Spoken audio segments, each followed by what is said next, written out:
You're listening to the S.A.S. Says podcast. I'm your host, Christie Rocha, also known as S.A.S. I identify as a woman, a wife, and a mother. That should tell you a lot already.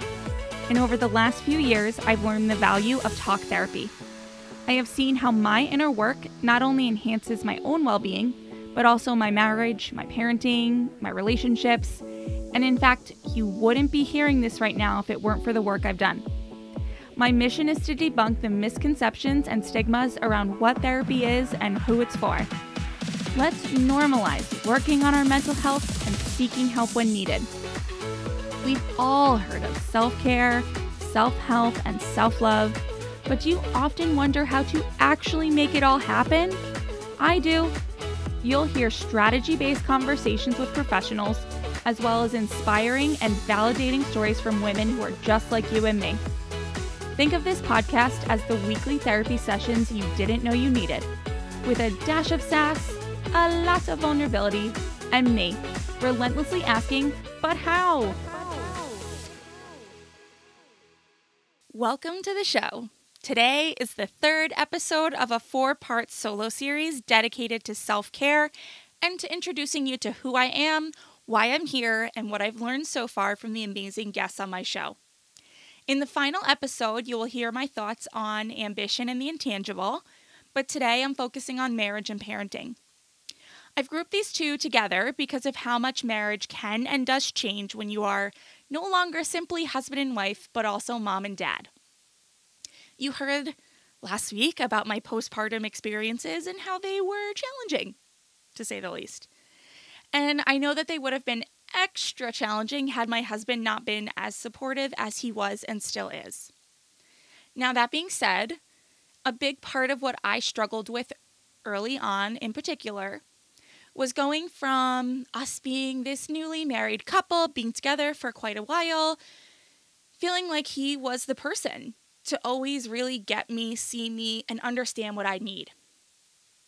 To then entering motherhood and him not really having much of an idea of what I'm going through and what life looks like from my point of view.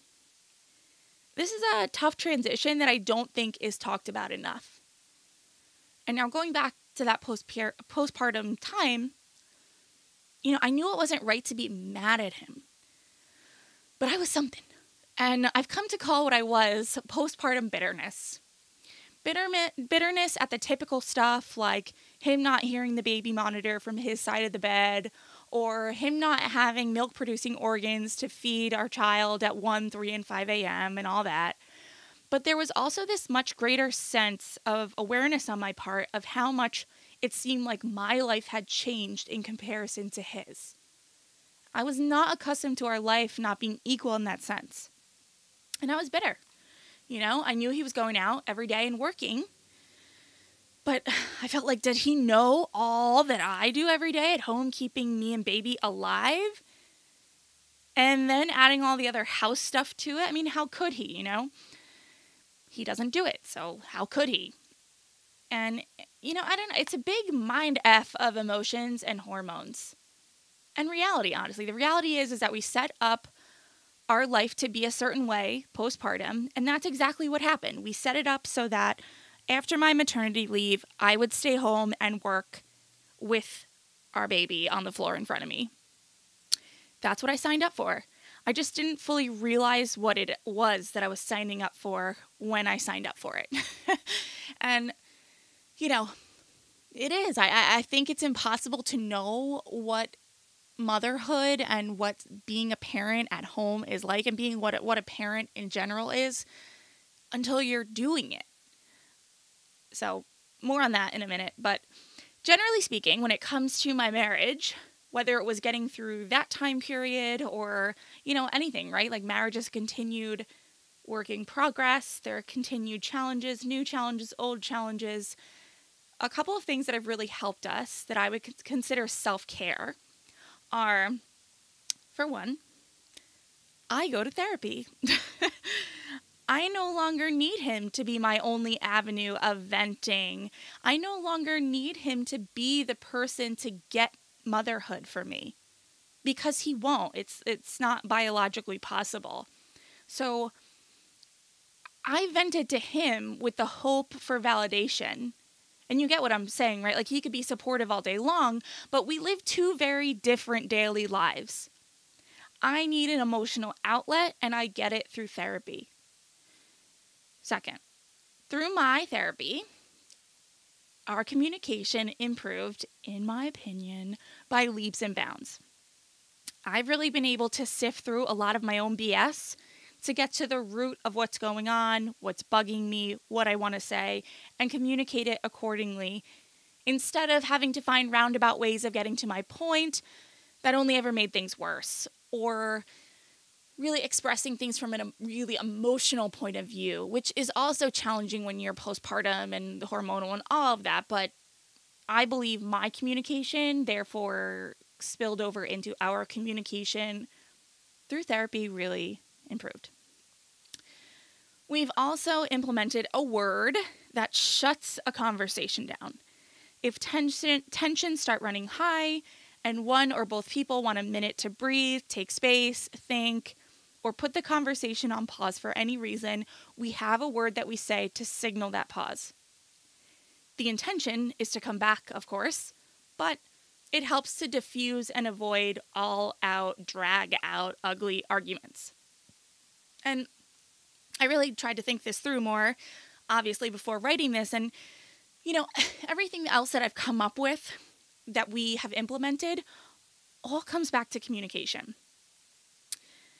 And so, speaking of communication and speaking of self-care, I'd like to give some advice to the partners out there who have partners who battle mood disorders or mental health challenges. I can only imagine how difficult it is at times for my husband to want to support me but have no idea how. There's no, roadmap. And I know that must be challenging because I know how I would have felt if the situations were reversed. And I'm fumbling my words a little. I'm not fumbling my words. My brain is spinning on how to say this correctly. But before experiencing postpartum depression, anxiety, and how that's continued past the postpartum period, I really didn't understand. And in my opinion, it's the same as motherhood. It's the same as parenthood. You can't understand what it feels like fully until you've experienced it. And I say that to mean when I look at him and say, I can't get out of bed today, I know what I would have been thinking if someone said that to me years ago. I know I would have been thinking, well, just get up. Come on, push through. You can do it. And the thing is that really just sometimes you can't. So here's my advice for the partners. First, do your own research. Listen to some podcasts, read some articles or books, check in with family, friends. Maybe you have family and friends who are professionals. Maybe you have family or friends who have experienced similar things and they can help support you. It can be hard for those of us who go through it to describe it and talk about it, especially if we're in the middle of it. So in doing your own research, we don't then also have to be responsible for your understanding of the situation. The second thing, find a time that's calm and your partner is in a good headspace and simply ask them, how can I best support you when you're struggling, or when, we've come up with little phrases that help us know when I'm in a funk. And so how can I best support you when you're in your funk? Support will look different for everyone. So asking what works specifically for them is really important.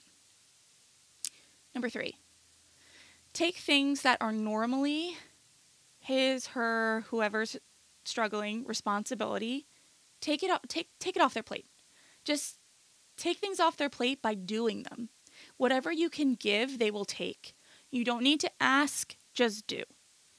So chores around the house, phone calls, whatever normally gets done around your house or within your family unit that person does, just do it. They're never going to say no. And number 4, communicate your own struggles. There's bonding in sharing. And one of the things that is so common amongst people with mood disorders or mental health challenges is that we feel weak at times, we feel inadequate, we feel like a burden. So sharing your struggles, they don't have to be mental health struggles, they could be anything, reminds the person struggling that everyone's human. And that as their partner, you're not looking at them going, gosh, I just can't understand, and just get it together. It's like we all struggle with stuff, so share yours. And number 5, know that whatever your partner is going through is real. Whatever he, she, or they is feeling, even if you can't possibly imagine it, know that it's real. Validate and reassure that while you can't understand or relate, you know how real and painful it is for them. Okay? What do you think? What other tips do you guys have? Let me know. And I want to get to parenting a little bit more. And I am by no means a parenting expert, but I want to share what self-care and parenting looks like for me these days. Usually it comes in the form of breathing through tantrums, getting French fries for them and a Diet Coke for me in a fast food drive-thru, screen time, and a trip to Target or the dollar store. Another way that I sometimes self-care is to really, on a weekend to say to my husband, can we do an activity all together? Because, there's just a pressure that comes off when there's another set of hands around. So that's always helpful. I've learned that parenting is mostly about parenting ourselves and regulating our emotions and triggers so that we can create a safe environment for our kids. And yeah, I'm saying that like it's so easy and hunky-dory and yada yada, and it's not. It is hard. It's probably the hardest thing for me to do on this planet. But through conversations with Jack Sanderson, Vanessa De Jesus Guzman, and with more to come that you haven't heard yet, I've learned that one of the most important things I can do for my kids is model self-care. So that might look like breathing when I'm frustrated or saying out loud to them, Mommy is frustrated right now. I get frustrated when you fight, yada yada. And actually talking about the feelings and showing them how I work through them. My husband is listening to this and probably cackling because for every time I model this lovely behavior, I have a follow-up experience where I lose my freaking mind. But like everything else, we are working on it. I truly have the least to say about parenting and self-care because it is the area that I struggle with the most. I still have a lot of work to do here. A lot of work. But I want to recap a little bit.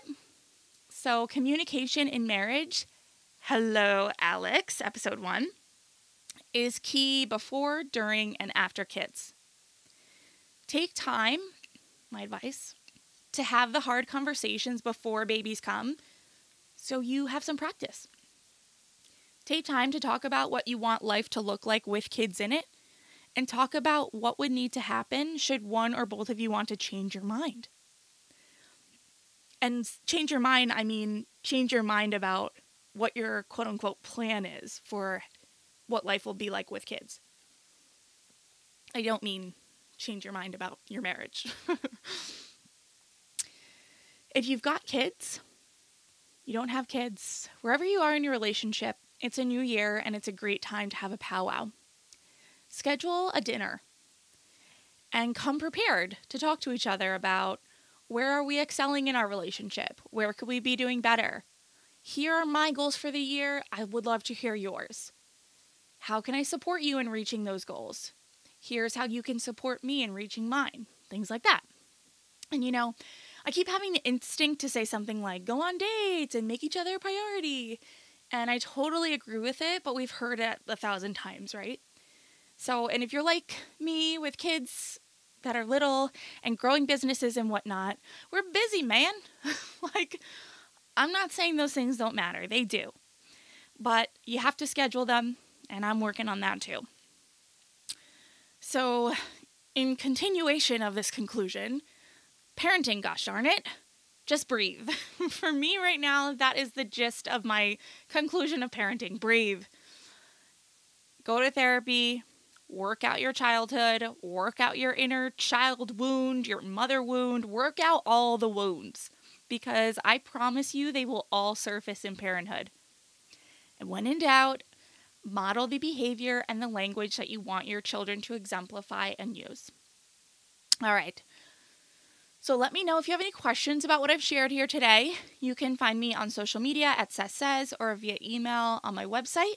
And while you're there, join the Selfcare with S.A.S.S 5-day challenge. Visit sasssays.com/care to learn more and join the fun. That's all I've got. I will see you next time. Have a good one.